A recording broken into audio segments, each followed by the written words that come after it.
Oke, baik anak-anak semua, berjumpa lagi bersama saya di video pembelajaran seni budaya kali ini. Kita masuk pada KD 3.2 tentang memahami prosedur berkarya seni patung dengan berbagai bahan dan teknik. Adapun tujuan pembelajaran kita yang pertama adalah siswa dapat mendeskripsikan pengertian patung. Yang kedua, siswa dapat mendeskripsikan fungsi patung. Dan yang ketiga adalah siswa dapat mendeskripsikan alat dan bahan dalam berkarya seni patung. Untuk lebih lanjut, mari kita simak video materi pembelajaran kita berikut ini. Patung Liberty. Jika kamu mendengar kata patung, apa yang terlintas dalam pikiranmu?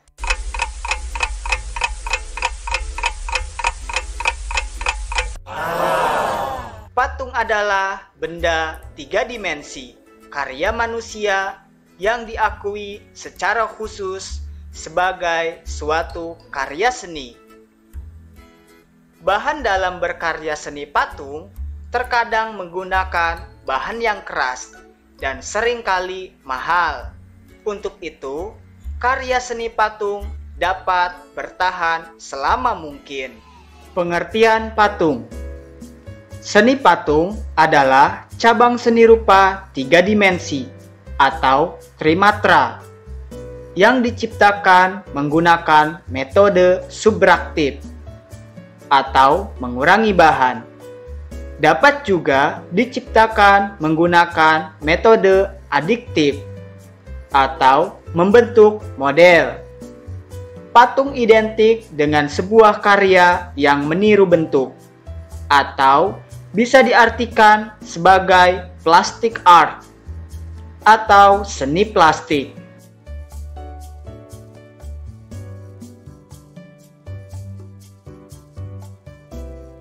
Pada masa lampau, di Indonesia sudah dikenal patung primitif seperti patung Asmat di Papua atau patung primitif Tanah Toraja di Sulawesi Selatan.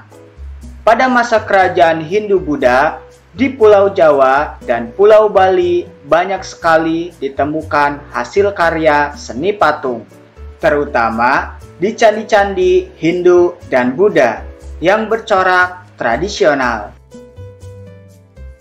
Jika dilihat dari perwujudannya dan berdasarkan fungsinya, seni patung dibagi menjadi 6 macam. Mari kita bahas fungsi patung berdasarkan wujudnya. Yang pertama, patung religi. Selain dari estetika, tujuan patung ada yang digunakan untuk sarana beribadah, bermakna religius. Yang kedua, patung monumen. Dibuat sebagai peringatan peristiwa atau kejadian yang bersejarah atau jasa pahlawan besar dalam sebuah kelompok ataupun bangsa. Yang ketiga, patung arsitektur. Patung yang bernilai estetika dan berfungsi dalam konstruksi bangunan. Yang keempat, patung dekorasi. Dibuat untuk menghias bangunan atau lingkungan sebuah taman, baik taman rumah ataupun taman bermain. Yang kelima, patung seni. Karya seni yang murni untuk estetika, yang hanya untuk dinikmati keindahan bentuknya. Yang keenam atau wujud yang terakhir, patung kerajinan. Hasil dari para pengrajin dibuat untuk konsumerisme. Jika dilihat dari perwujudan dan bentuknya, patung dapat dibedakan menjadi 2 macam, yaitu patung figuratif atau realis. Adalah merupakan tiruan dari bentuk alam, manusia, binatang, dan tumbuhan. Patung ini nyata dalam perwujudannya. Selanjutnya, ada patung non-figuratif atau imajinatif, patung yang terlepas dari bentuk tiruan alam. atau bentuknya abstrak. Patung ini secara umum sudah meninggalkan bentuk-bentuk alam dalam perwujudannya. Alat dan bahan seni patung. Bahan seni patung dibagi menjadi 4. Yang pertama, bahan lunak. Yang kedua, bahan sedang. Yang ketiga, bahan keras. Yang keempat, bahan cor atau cetak. Bahan lunak. Yang disebut dengan bahan lunak adalah material yang empuk dan mudah dibentuk.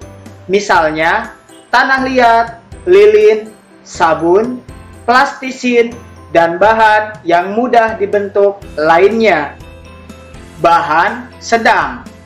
Yang disebut dengan bahan sedang adalah bahan tersebut tidak lunak dan tidak keras. Contoh bahan sedang adalah kayu waru, kayu sengan, kayu randu, dan kayu mahoni. Bahan keras. Yang disebut dengan bahan keras yaitu bahan pembuatannya keras dan membutuhkan alat atau tenaga yang besar. Contoh dari bahan keras adalah kayu jati, kayu sonokeling, dan kayu ulin. Untuk jenis bebatuannya yaitu batu padas, batu granit, batu andesit, dan batu kualam atau marmer. Bahan cor atau cetak. Bahan yang proses pembuatannya menggunakan cetakan. Bahan cor atau cetak contohnya adalah semen, pasir, gipsum, logam, timah, perak, dan emas. Atau ada juga beberapa yang menggunakan kimia seperti fiber atau resin. Selanjutnya, kita akan membahas alat dalam berkarya seni patung. Peralatan yang digunakan tergantung kepada bahan dan tekniknya. Alat-alat yang biasa digunakan adalah butsir. Alat bantu untuk membuat patung, berfungsi untuk mengurangi bahan yang tidak diperlukan dalam bentuk patung. Alat selanjutnya yaitu meja putar. Meja yang dapat diputar berfungsi untuk memudahkan dalam mengontrol bentuk dari berbagai arah. Alat selanjutnya yaitu pahat. Alat untuk memahat, mengurangi atau membentuk bahan batu atau kayu. Alat-alat lain yang biasanya juga digunakan dalam proses mematung yaitu palu, tang, sendok adukan, dan alat las karbit atau alat las listrik. Oke, baik anak-anak semua, setelah kita bersama-sama menyimak video materi pembelajaran kita di atas, dan untuk tugas yang harus dikerjakan untuk adik-adik semua di rumah, dan tugas ini dalam bentuk tes uraian. Yang pertama adalah sebutkan perwujudan seni patung berdasarkan fungsinya, dan yang kedua adalah sebut dan jelaskan alat dan bahan dalam karya seni patung.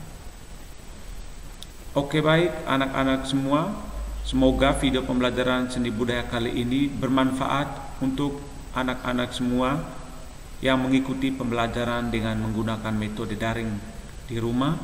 Semoga bermanfaat dan tetap semangat belajar. Sampai jumpa pada video pembelajaran seni budaya selanjutnya.